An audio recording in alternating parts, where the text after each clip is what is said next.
हजारों ख्वाहिश है ऐसी कि हर ख्वाहिश पे दम निकले। बहुत निकले मेरे अरमान, लेकिन फिर भी कम निकले। निकलना खुल्द से आदम का, निकलना खुल्द से आदम का सुनते आए थे, लेकिन बहुत बेआबरू होके तेरे कूचे से हम निकले।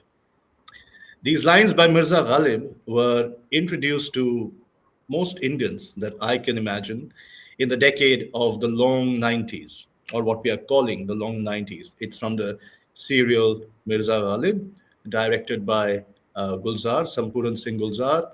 And it is just one of the countless icons that Amit Ranjan and I were just discussing before we started recording this episode. We are going to talk about the decade in which we were, well, practically, if not really born. And we, in many ways, still continue to exist, live, and experience that decade well into the first quarter of the 21st century. The 90s has left a huge impression on the minds of a majority of Indians alive today. Amit and I are just two very small individuals. Dr. Amit Ranjan, my comrade from the previous episodes on the unofficial seminar, is back. And today we are going to see how far our personal trajectories of experiencing the 90s overlaps with the social, and how far that social expanse overlaps with the national trajectory of the Indian experience of the long 90s. Dr. Amit Ranjan, Amit, welcome once again. How have you been? Thank you, Professor Chatterjee. I've been good. So I'll reply with a share also of Mir Please. Immediate Salib. ये तवाहुम का कारखाना है, ये तवाहुम का कारखाना है, यहाँ वही सच है जो एतबार किया. This is a factory of disbelief. Only that is true what you believe. And I think the Wow. 90s is um, a testimony and indicative of that. With a sudden explosion of the world, of economy, explosion in the literal sense, also the Iraq War Mm, at the beginning of the 90s. So mm, the world was suddenly changing in India, and there was a lot of excitement. And I think mm. that's what reverberates even today, the factory of disbelief in the entire world. The whole world is a factory of disbelief slowly, and um, the blurring lines between fact and fiction and so on. Anyway, that was just to start. Before we started talking today, Amit, backstage, I was listening to a South Asian podcaster who's based in Canada. I'm not naming the country he belongs to for reasons that are also linked to the 90s in some way. Because South Asia went through a very, very complex political, social, cultural, and a complex of trajectories in the 90s. The economic liberalization was only one, but perhaps it was definitely the nucleus of the other revolutions, the other changes that were occurring. And anyhow, so this podcaster was doing this episode on Albert Camus, and Camus in the Myth of Sisyphus says that when you take our stories away from us, we are left with disbelief. We are left with absurdism. So by stories, Camus means, of course, religion. But there are other kinds of stories as well. 90s is a huge story, Amit, both for you and for me and for several others. There are films that have been releasing of late which carry the music of Bollywood of the 90s, A lot of today's supposingly music is retro music, and retro suddenly is 90s. We never thought 90s would be retro, but 90s is retros. when I began understanding the meaning of the word retro, retrogressive, or retrograde, or retrospective, whichever retro you're referring to, I think it was slightly into the 21st century already, and it reflected the 70s. It reflected the compositions of R.D. Burman and the songs of Kishore Kumar. But all of a sudden, the 90s are now the retro or vintage, as some people are also putting in. Anyway, before we get distracted into too much of 21st century popular culture, let's sort of anchor our conversation in something in a specific theme. What do you think of television, for example? Because back then, even today, neither of us is an economist, so we don't exactly have scholarly opinion on the economic changes. But I had a very, very personal exposure to the economics of the 1990s, which I will get to in the middle of our conversation. But television was one great window to how we made sense of these changes. So you were telling me about some of your observations. Yeah, television is one of the biggest changes that happened in the 90s. Historians would pin it down to the 80s, but in reality, television became big, that middle class was able to afford television and became a household thing only in the 90s. And there's a lot of transition in television within these 10 years. In India, it starts with the mythological series on Doordarshan. I don't exactly know what years were they. Ramayan and then Mahabharat, which I think had a deep impact on the psyche, especially of children. Like, I know my Mahabharat inside out, courtesy the serial. You can ask me Yeah, questions. So it was, and people would gather together for community viewing in people's houses, even though they had their own televisions. Um, Neighbors would gather together with snacks, and uh, some people were reported even to be praying to the television for Ramayana and so on. indeed. And then suddenly, 3 years later, in 1994, I distinctly remember that Zee TV came, and it was called Z, like Xerox is photocopy, and like so many things become metaphors of what um, Hmm. are an example of. So Zee TV became cable TV. It was not known Hmm. as TV, but rather than as Zee TV, with instead of the static or the machar dance as we used to call it on Doordarshan, now there used to be a yellow leopard-like thing, which would unveil itself at 2 p.m. and there would be music and there would be a lot of countdown shows. Phillips top 10 and this top 10, that top 10. Exactly. Suddenly in 1994, that trend, the mythology series sort of now started waning away to give a sudden explosion of Bollywood music, also other kinds of music, which let's come to in a minute because let's treat music slightly separately. But a lot of music, a lot of movies. Earlier, people would wait for Saturday and Sunday on Doordarshan for movies, and now you Hmm. have movies every day. Hmm. Cable television, and all these music channels, music, MTV, V, and so on, and lots of more news broadcasts, lots more cultural shows. So suddenly, now the parents were worried about television addiction and also video game addiction. Video games also came around this time, 94, 95, with those consoles. And there would be video game parlors where you would give 1 rupee and play a game and so on. So Hmm. suddenly there was a lot of addictive material, so to say. So the beginning of addiction is in the mid 90s in many ways. And um, so the shift in television also marks a shift westward. That I grew up in Bokaro Steel City. So, of course, everybody has a different experience of their childhood. But the sale townships, as you would know, were built with Russian collaboration. So, Hmm. there were Hmm. lots of people's publishing houses, house books. So as a kid, like I don't know what the elders read. Sure, they read more serious stuff, but there was a surfeit of fairy tales from Russia, fascinating and very cheap for 10 rupees or something. Where now you see lots of these 3D models, books opening up into castles and so on. The Russians had it back then in the 90s, and it's fascinating. I had a number of those books.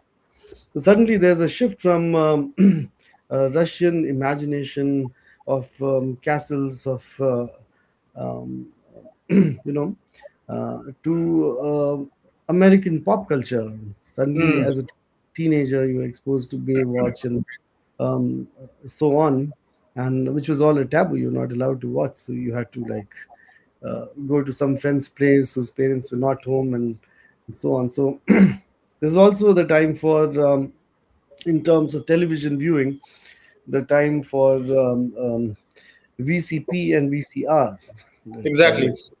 which were rented from shops, and you would watch back to back three movies because you would Hmm. rent it for 24 hours. Yeah. Then the latest movies would be on the video cassettes. So it's a very interesting time because of liberalization, how Hmm. the culture industry, the television industry, the industry of entertainment opened up and brought out a whole new world to people. So it changed the way people lived their household lives until then. Hmm. It's very interesting that you bring up the Russian books, because I think not many people know about this, very small sub branch of Indian cultural exposure to the West. Russia was back then part of the West, and I mean, even today it is one form of West. But back then, the West was bifurcated between United States and USSR, and the fall of the Soviets in the last years of the 80s, and this publication of this book, Amit, that you and I used to talk about a lot, Francis Fukuyama's The End of History and the Last Man. Most people wouldn't understand what that title meant. It simply meant that the Hegelian form of history had ended, and liberalization, or liberal democracy, capitalist democracy, was the only form of legitimate governance left. Hence, liberalization in India and certain other parts of the world made so much sense economically and culturally. Whose impact you noticed, I noticed indeed, on television, first and foremost. So these Russian books, I grew up in Jamshedpur and Calcutta. So I was born in Calcutta. I spent time in Calcutta growing up. I also grew up with the Adivasis in Jamshedpur. Back then, Jamshedpur had the last of the Adivasis with whom you could actually sort of grow up with. Today there is far more urbanization, far more Sanskritization, and also far more segregation. But back then it was a lot more fluid, and Jharkhand and Bihar had not yet bifurcated. When I was growing, surely you saw a slightly more Yeah, sure. more unified time. Anyway, coming back to the point, I also read those Russian books, and I never understood how they went out of fashion, when they went out of fashion. And I think by the time I was 3 or 4 or 5, maybe, I suddenly saw them disappear. I think by 5 you start remembering, you have memories, and in my case, it was not American books, but some other kinds of books, maybe British literature of the early 20th And century. even the Indian comics, if you see, Indian changed a comics, lot. yeah, coming to that, Nagraj and So the there's a dramatic shift from the very benign Chacha Chaudhary, Pinky, yeah, Billu kind of jokes to very violent Nagraj, Doga, Super Commando Dhruv, and so on. And exactly. the Robin, animation, Superman, um, and Robin. yeah, animation was also much more, let's say, violence sized, if I may use that term, rather than the drawings of Pran, um, who's very like R.K. Lakshman, you know, Mm, mm. dealing with day to day, the ordinary and not the extraordinary. Suddenly, the comic world also exploded into an extraordinary sphere. That's very interesting, because we have the coexistence of something like Malgudi Days and Shaktiman on television, on Doordarshan, the very television, the very channel that you suggest was losing its influence. But I don't suppose it was actually losing influence. It was only getting more and more competitive. Z was surely one of them. Interestingly, you touched on this, that we used to refer to Z as cable TV, and cable TV, cable network, the satellite network, as Z. So we were changing, like we call Xerox as photocopy, and vice versa. So we were changing these names. And interestingly, just as Malgudi Days coexisted with Shaktiman, that all popular television show. See, the Mahabharat was replayed in the early 90s. It was first aired in the late 80s and then replayed in the early 90s, and it continued to be aired. And it So also I coexisted. watched it in Remember, the so if you remember, I watched it in the 90s as well. If hmm. you remember, it coexisted with Z Horror Show. Now, of course, the Yeah, Mahabharat was made on Doordarshan, but Zee Horror Show was also a phenomenon. yeah. And then there was Ahat or something. When Sony came, they used to play this. So how the need for enchantment was coexisting on these two different planes. One, the religious, and the other, the occult, or the very profane and Also, I think the need for boredom, and boredom comes with the FMCGs, the soaps as they're called, the soap operas to sell soaps. So the yes, afternoon was full of boredom with all the soap operas like Junoon and Swabhimaan, uh, Shanti, um, yeah. uh, Swabhimaan. Yeah, exactly. So, with the expansion of the number of hours that you could watch TV and the need to sell soaps, Hmm. this great chain of boredom also started, the endless, never ending soaps, which are probably a Western phenomenon.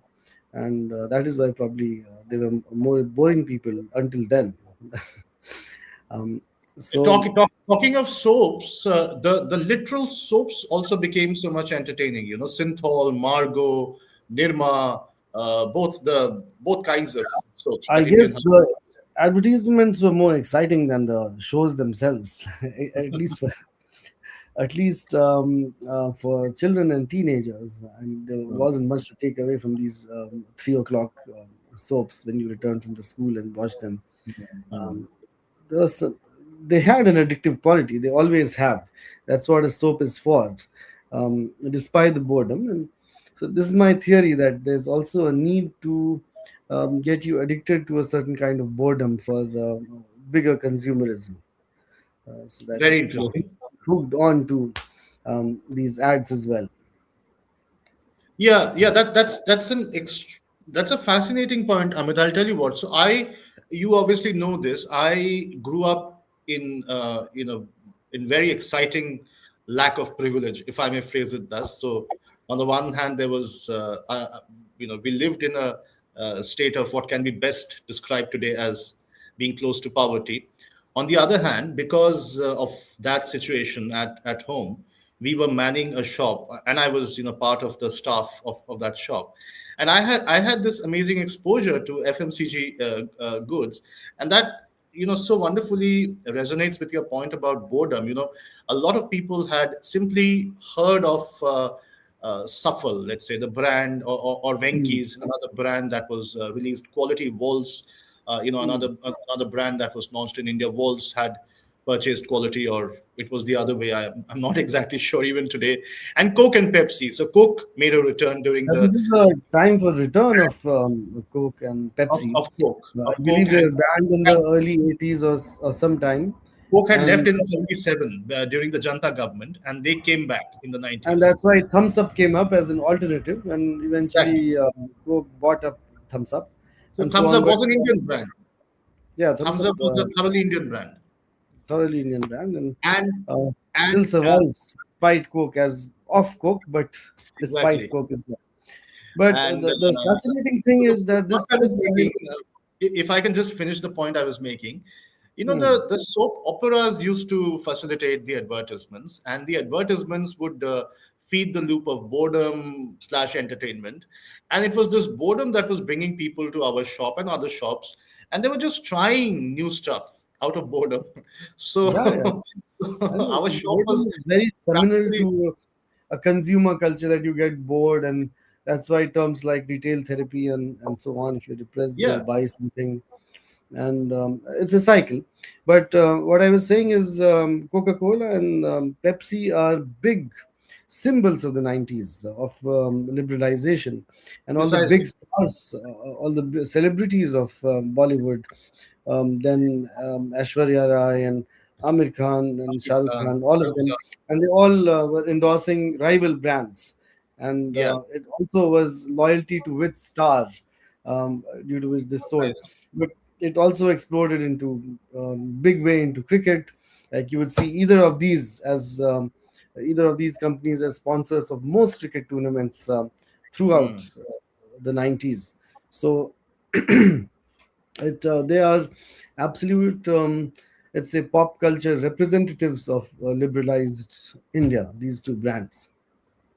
Yeah, So I think Coca-Cola was the official sponsor of the 1996 Cricket World Cup, and then Pepsi brought out the slogan "Nothing official about it." yeah, And another sponsor was Wills. yeah. So for us in school, it used to be, an open taboo, if that makes sense, because for children, the brand Wills was not supposed to be talked about openly, but then we spoke about it nonetheless. And interestingly, you would remember how much of an impact television made on cricket. So back then in India, cricket was a national index. So you had to cheer in Team India. Yeah, I mean, even today you have to do that. But back then you did it perhaps a little more naturally, and it was also an excuse for you to watch television and stay away from your studies. So you were fulfilling Yeah. some social or Also, patriotic duties. At the also same because time, colors came in to the field. yeah, colors was a big thing from the whites. Whites probably remained only in some test matches, and colors came in the one day matches. And but there was not an overkill of cricket back then, so there was a lot of anticipation, and Mm, the players would play months of Ranji, and then it would be announced that there's a mm. series to Australia in November. You'd be waiting from August, so there's a whole build up that happens for the next And 3 months. you actually That read the newspapers back then. You actually yeah, subscribed to magazines and cut out posters, and you read the Ranji scores as well, didn't you? absolutely, yeah, yeah. There were big magazines for cricket, Yeah, Cricket Samrat, and Sports Star, and so on. And everybody yeah. used to collect the posters in them. But along with all this, with liberalization, Doordarshan was already doing it. But I think along with it, other sports also got a lot of traction in India, but only as viewers, not as players, unfortunately. True. So Football World Cup became a big thing, and Absolutely. even lots of Hockey. people started watching tennis, even though only a few Indians made it big, like Leander Pace or Yeah, the pace. Yeah. Ramesh Krishnan defeated Jim Courier. Not defeated, beat him in one set in the French Open. So, but all this owing to Zee TV / cable television. Um, there was so much more cultural exposure from across the world in different spheres of life.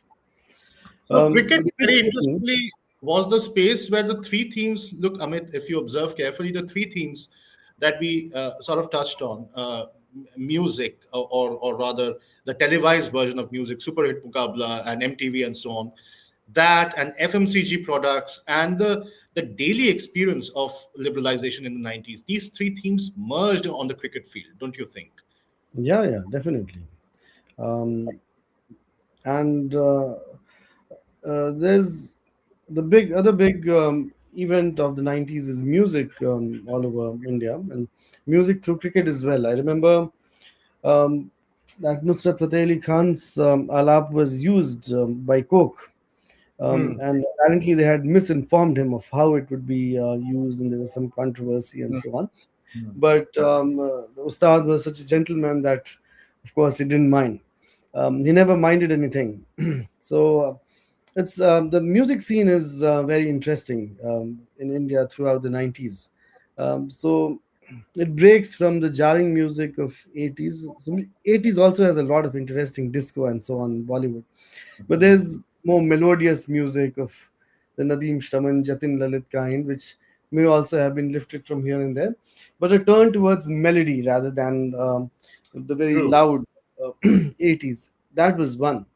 And the second was the exposure to American music, which already lots of people would have had it, but Mm, the mm. democratization of it. So now Right. Michael Jackson was a household name, or Bruce Springsteen, and so on. So that also was getting a lot of traction, especially through these music channels. And Nusrat Fateh Ali Khan, who I mentioned, is seminal, very important to the Indian popular music scene, because on the one hand, he was collaborating with Indian musicians, and on the other hand, Indian musicians were openly plagiarizing his music. And so in the same Correct. industry he was invited. So it's a very Yeah. curious phenomena of all the spiritual music being converted to very rambunctious music in Bollywood. So tu cheez badi hai mast, for example. But he was such a gentleman, he didn't mind the Coca-Cola ad also. And he would just say that this is music carves its own path, and whoever has to reach the true path will find it. And that's how I think, true to his words, I followed, developed a deep interest in Sufi music and so on. But what happened is his mixing classical music with folk music resulted in an enduring stamp on Bollywood music, which of course has been a part of our deep heritage, lost heritage from the medieval time. And thereafter, after the 90s, you see that practically every second movie will have a Sufi, quasi Sufi track until date. So there are many elements of the 90s music which um, have roots in how the scene, the pop culture scene of music is today. Bonium has recently kicked back into action, and people are sadly listening to Oh, Rasputin yeah, in yeah. it. And Bonium, Rasputin was Bonium was born retro, I think. So for every age, it it's was retro. Even for its yeah own it age. was Rasputin was first released in 77 or 78, but for us, I mean Indians at large, it became accessible in the 90s. The other Thank you. song that's also Mm, become very popular, thanks. Didi, Mm, by yeah. this Algerian singer, that Hi. released in 1994. So a lot of the non Indian, a lot of European and also other I forms of remember Asian Javed music. Jafri doing break dance to Didi on a New Year show. It Yeah, was incredible. So all kinds of things. There's Arabic music, American music, and all kinds of things exactly. at the same And time. on the other hand, there was this coexistence of the ghazal form, a very Indianized. Ghazal is virtually an Indian form, but when I say Indianized, I mean a highly modernized, Indianized, highly chastened expression of the ghazal form. On the one hand, there was Ghulam Ali, who was still very popular in the 90s. On the other hand, there was Jagjit Singh, who was giving a very modern and urbane flavor to the ghazal form, insofar as even our Prime Minister, Sri Atal Bihari Vajpayee Sahab, joined the bandwagon. Not that he released ghazals, so to speak, No, but he that brought was a very interesting collaboration where Shah Rukh Khan acted, Jagjit Singh yes, sang, and Jagjit Singh sang, and Mr. Vajpayee wrote the Mr. lyrics. Vajpayee wrote, and this was released in 2002. Yeah. Dear ladies and gentlemen, which is why we are calling this long 90s. The 90s hasn't ended. It hasn't ended in 2002. It probably hasn't ended even today, because we look at the 90s not as a historical, as a temporal, a time oriented phenomenon alone, but it is spatial, it is geographical, it is cultural, and it exceeds the decade of the 90s, somewhat reminiscent of what we call as the long 19th century. So the long 90s Long haven't 90s century. our Yes. time, I'm afraid, has come to But a close before today. we end this discussion on music, of course, we're Yeah, missing out a huge chunk, which is the indie pop, which is probably the biggest phenomenon I think we should definitely carry this forward into the next episode. into the next one. But to release, let's say, music, pop music from the shackles of Bollywood and Hmm. have standalone singers who is celebrated by youngsters was something also very interesting that happened in the Exactly, 90s. including Jagjit Singh himself, Shantanu, Shan, I Um, remember made.